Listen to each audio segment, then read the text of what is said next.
नमस्कार साथियों, स्वागत है आपका गोल मंत्रा एकेडमी के परिवार में। आज मैं भूगोल का ये तीसरा लेक्चर होगा। आज हम पढ़ाएंगे सूर्य के बारे में। किसके बारे में?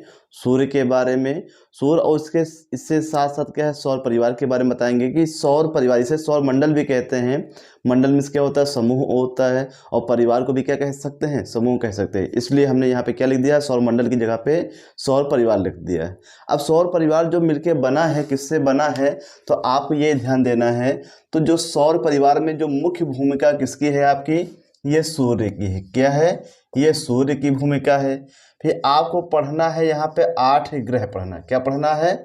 8 ग्रह पढ़ना है। और क्षुद्र ग्रहों के बारे में पढ़ना, क्षुद्र ग्रह के बारे में पढ़ना है। और फिर खगोलीय पिंड, किसके बारे में पढ़ना है? खगोलीय पिंड के बारे में। तो इन सबको मिलके क्या बना है आपका? इसमें मंदाकिनी वगैरह आ जाते हैं, है ना, जिन्हें मिल्की वे कहते हैं। तो ये सब क्या है आपके? ये सब सौर परिवार या सौर मंडल है। तो यहाँ हम देखेंगे, हमको पढ़ना क्या? सूर्य, 8 ग्रह, क्षुद्र ग्रह, खगोलीय पिंड। तो इन सभी समूहों को मिला के क्या बनता है? ये सौर मंडल बनता है, जिसे सौर परिवार भी कह सकते हैं, है ना। आगे हम देखेंगे, आज हम पढ़ेंगे सूर्य के बारे में। किसके बारे में पढ़ेंगे? सूर्य के बारे में पढ़ेंगे। आपको पता होना चाहिए कि सूर्य से क्या क्या क्वेश्चन बनेंगे। तो आपको याद रखना है कि सूर्य से क्वेश्चन जो बनेंगे हम लिखते जाएंगे, और साथ में आप पेन उठाइए, कॉपी उठाइए, देखते जाइए, और साथ में क्या है, लिखते जाइए, क्योंकि हम इसके बाद मिटा सकते हैं, है ना। आगे हम देखेंगे सूर्य क्या है। तो सूर्य एक तारा है ना। क्वेश्चन पूछेगा कि सूर्य क्या है, तो सूर्य एक तारा है ना। सूर्य क्या है? सूर्य एक तारा है। और तारे के साथ इसे हम गैसीय पिंड भी कह सकते हैं। क्या कह सकते हैं? गैसीय पिंड भी कह सकते हैं। तो सूर्य एक तारा है, इसे गैसीय पिंड भी कह सकते हैं। और सूर्य के केंद्र में होता क्या है? तो आपको याद रखना है, नाभिकीय संलयन होता है। क्या होता है? नाभिकीय संलयन होता है। आपको याद रखना है, सूर्य के केंद्र में क्या होता है?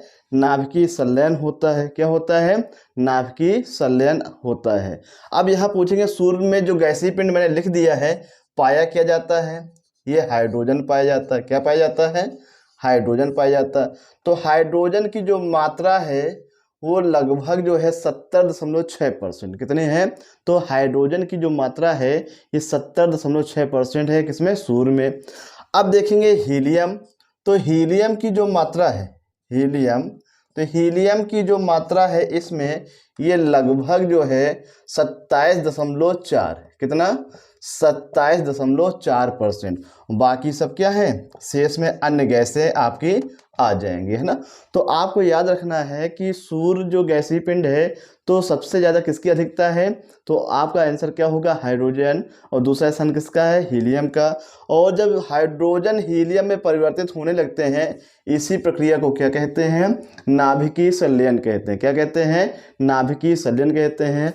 यहाँ से पीछे पढ़ा चुके हैं कि तारों का रंग निर्भर करता है तो उनके पृष्ठीय ताप पर, उनके पृष्ठीय ताप पर। आपको याद रखना है कि तारों का जो रंग निर्भर करता है तो उनके पृष्ठीय ताप पे निर्भर करता है। इतना आपको क्लियर? अगर हम पूछें सूर्य की जो आयु की लगभग क्या मानी गई है, तो सूर्य की जो आयु लगभग तो मानी गई है 4.7 अरब वर्ष, है ना।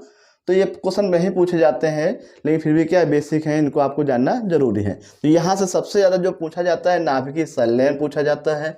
और सूर्य क्या है आपका? ये एक तारा है। सूर्य क्या है आपका? यह एक तारा है ना। आगे हम देखेंगे कि सूर्य का जो प्रकाश है पृथ्वी तक आने में कितना समय लेता है।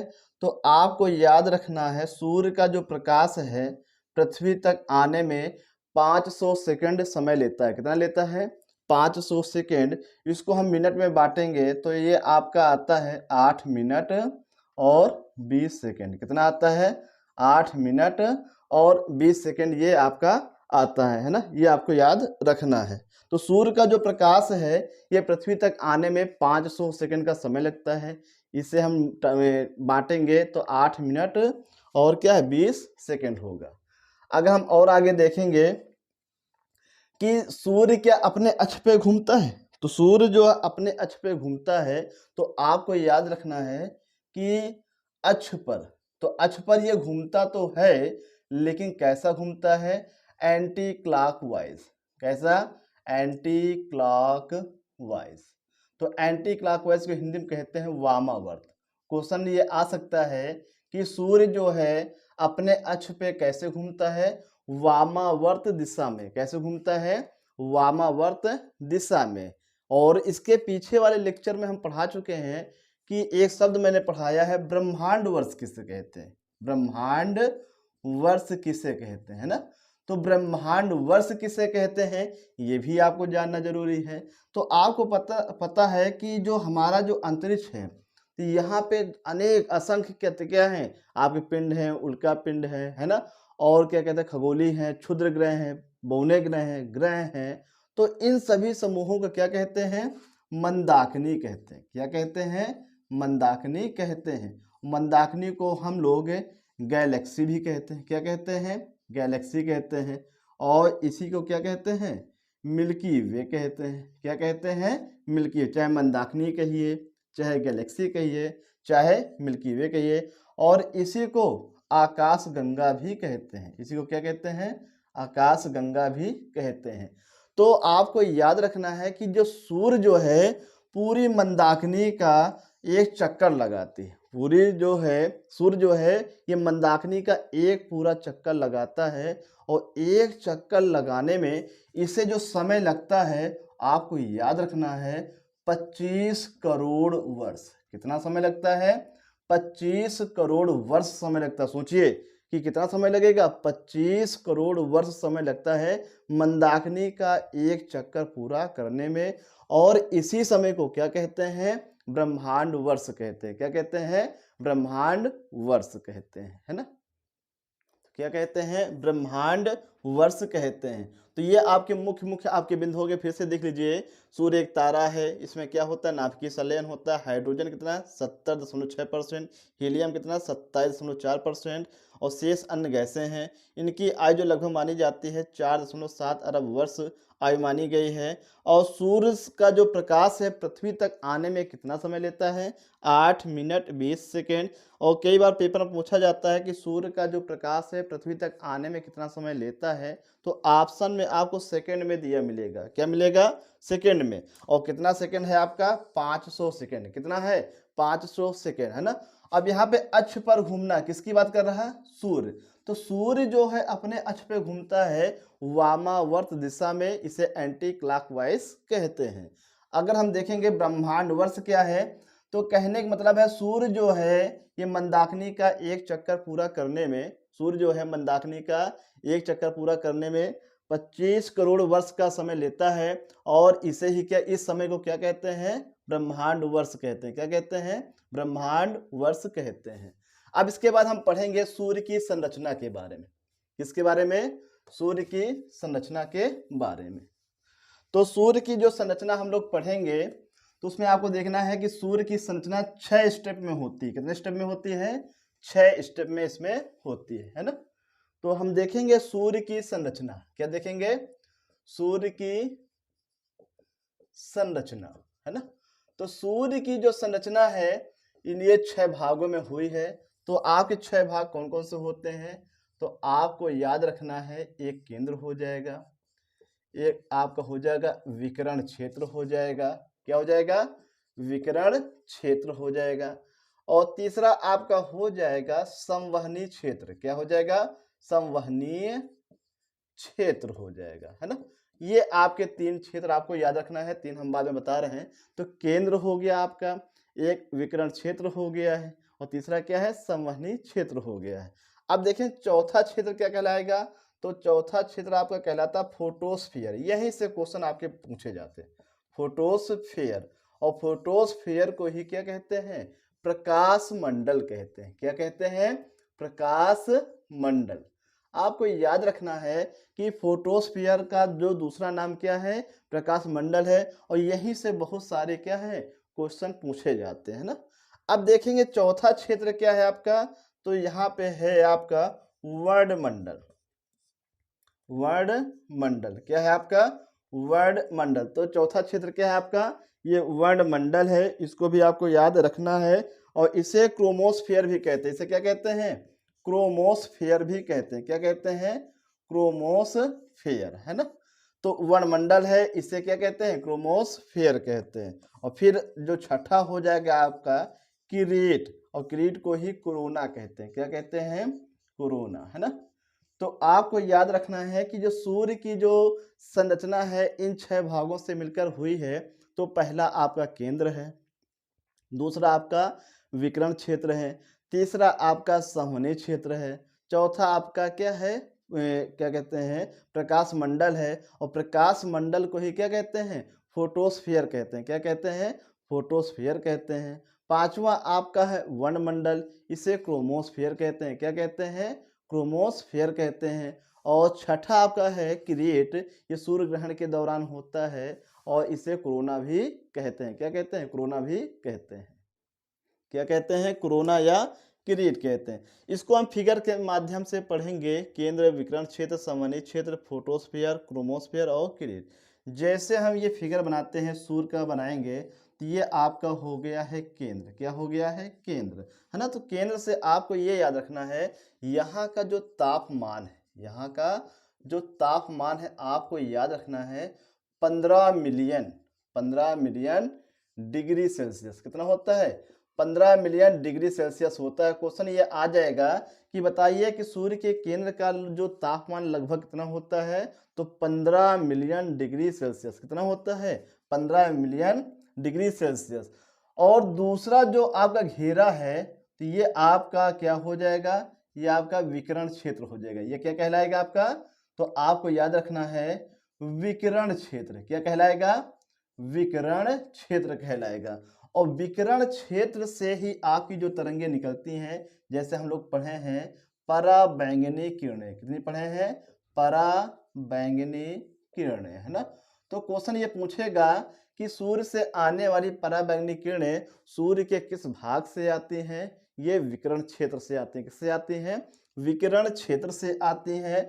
अगर हम पराबैंगनी किरणों की बात करें, तो ये आपकी 3 प्रकार की होती है। कितने प्रकार की, 3 प्रकार की होती हैं। यूवी ए होती है, दूसरी है आपका यूवी बी, और तीसरी है आपकी यूवी सी। ये 3 प्रकार की आपकी क्या होती हैं, पराबैंगनी किरणें होती हैं। क्वेश्चन यहाँ से पूछा जाता है कि इन तीनों में सबसे हानिकारक कौन सी होती है, तो सी वाली जो है सबसे हानिकारक होती है, और ए वाली जो है ये हानिकारक नहीं होती है। अगर पूछेंगे कि इन तीनों में पृथ्वी पे कौन आती है, जो ए वाली जो है ये पृथ्वी पे आ जाती हैं, बी वाली जो है आंशिक रूप से आती हैं, और सी वाली है ये कभी नहीं आती हैं। ये ऐसे क्षेत्र में आती हैं जहाँ पे क्या है, ओजोन परत में छिद्र पाए गए। जहाँ पे ओजोन परत में छिद्र पाए जाते हैं, वहीं पे क्या है, पराबैंगनी किरणें में जो सी वाली है, जो कि सबसे हानिकारक है, यही पृथ्वी पे आती हैं। अगर ओजोन परत में छेद नहीं पाए गए हैं, तो वहाँ पे ये सी वाली जो है पराबैंगनी किरणें नहीं आएंगी, है ना। ये आपको याद रखना है ना।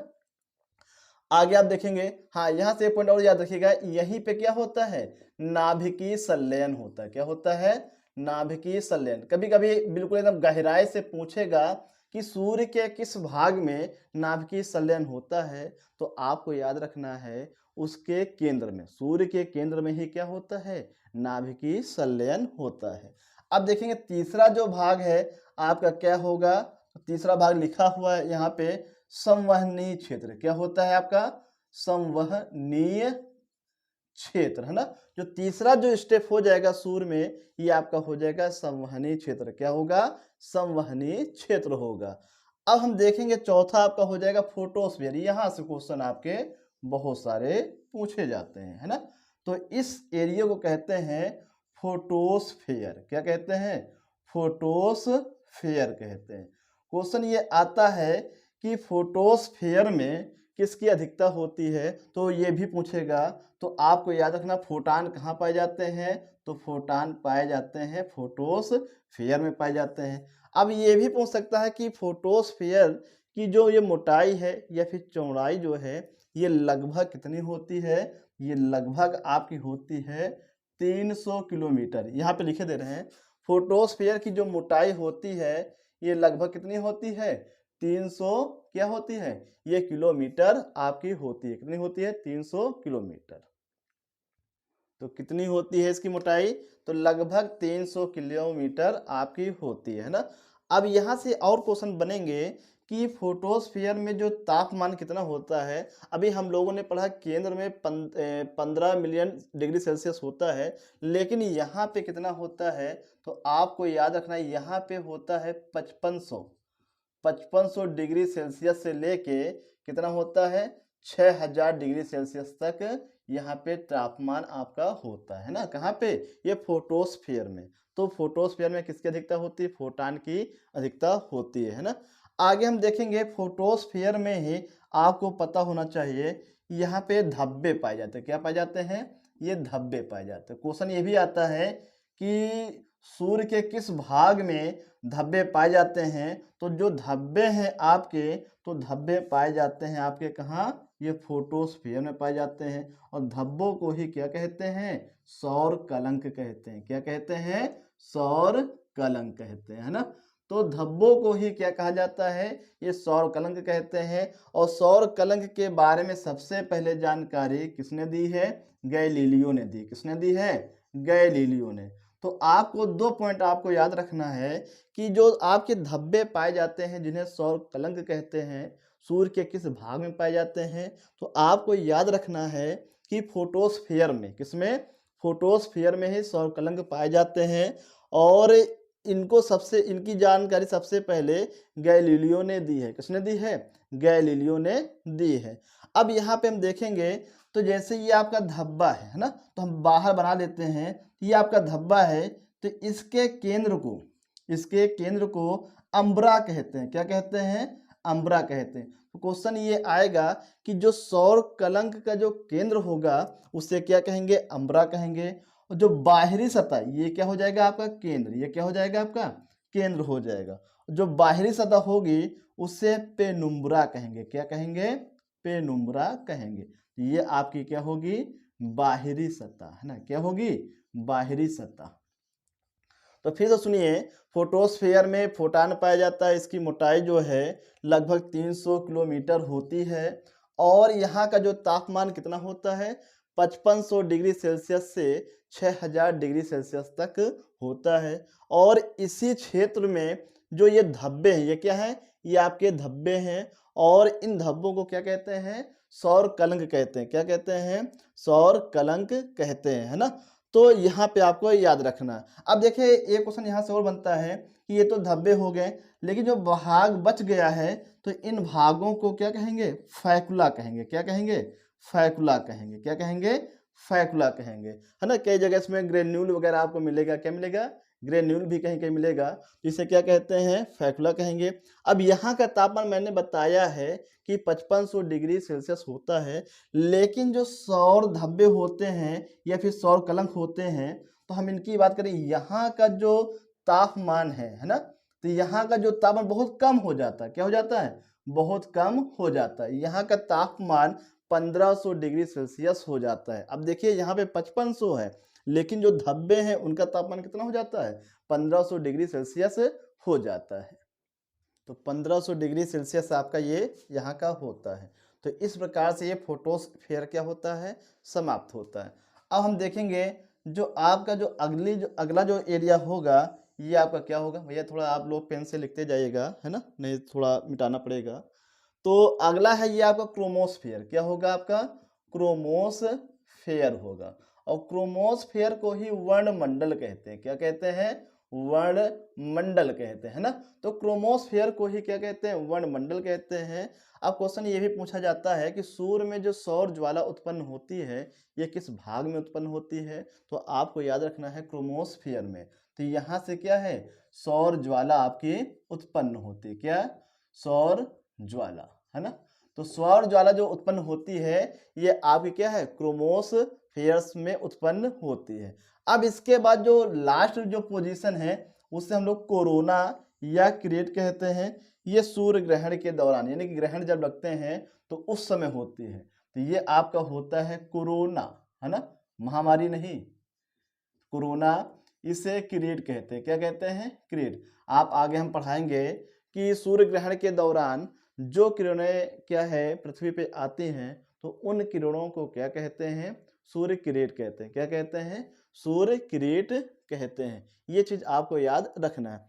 अब देखिए यहाँ मैंने क्रोमोस्फेयर बताया है, तो सूर्य से जो किरणें निकलती हैं, सूर्य से जो किरणें निकलती हैं और ब्रह्मांड से यानी कि अंतरिक्ष से किरणें निकलती हैं, ये जाके कहाँ पे, पृथ्वी पे अगर आती हैं तो दोनों घर्षण बल के कारण क्या टकराती हैं, जिनसे चमक उत्पन्न होती है। क्या होती है?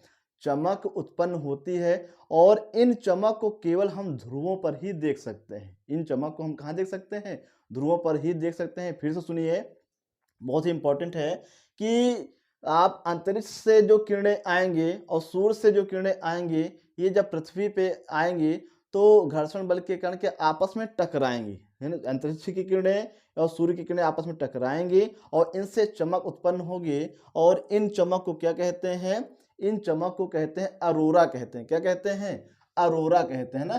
तो आपको याद रखना है अरोरा, है ना। तो इन्हें केवल ध्रुवों पर ही देखा जा सकता है। इन्हें कहाँ देखा जा सकता है? ध्रुवों पर ही देखा जा सकता है और पृथ्वी के किसी भी भाग से इन्हें देखा नहीं जा सकता है। और पृथ्वी पे ध्रुव कितने होते हैं आपके? तो आपको याद रखना है उत्तरी ध्रुव यानी कि उसे कहते हैं नॉर्थ पोल, और दूसरा ध्रुव हो जाएगा आपका साउथ पोल जिसे कहते हैं दक्षिणी ध्रुव। तो यहाँ हम लिखे दे रहे हैं, तो यहाँ हम बात करते हैं एनपी। एनपी मतलब नॉर्थ पोल या फिर इसे कहेंगे उत्तरी ध्रुव, और यहाँ बात करेंगे एसपी। तो इन दोनों पे जो चमक उत्पन्न होती है, इन दोनों पे जो चमक उत्पन्न होती है, किसकी चमक? जो अंतरिक्ष से किरणें आती हैं और क्या है, सूर्य से किरणें आती हैं, ये आपस में टकराती हैं, चमक उत्पन्न होती है और इन चमक को पृथ्वी पर केवल ध्रुवों पर ही देखा जा सकता है। तो इसलिए इनका नाम क्या रखा गया है? अरोरा रखा गया। क्या रखा गया है? अरोरा रखा गया। तो ऊपर वाली को भी अरोरा कहा जाता है, नीचे वाली को भी अरोरा कहा जाता है। कहने का मतलब है जो आपके उत्तरी ध्रुव पे होंगे और चाहे दक्षिण ध्रुव पे होंगे, दोनों का नाम अरोरा है, लेकिन इनके साइड में एक शब्द और याद रखा गया है और उन्हीं के आधार पे इन्हें अलग किया जा सकता है। अरोरा बोरियालिस। क्या है? अरोरा बोरियालिस, है ना। तो अरोरा जो है ये आपका क्या है? अरोरा बोरियालिस है। क्या है आपका? अरोरा बोरियालिस, ये आपको याद रखना है। अस्ट्रालिस। क्या है? अस्ट्रालिस।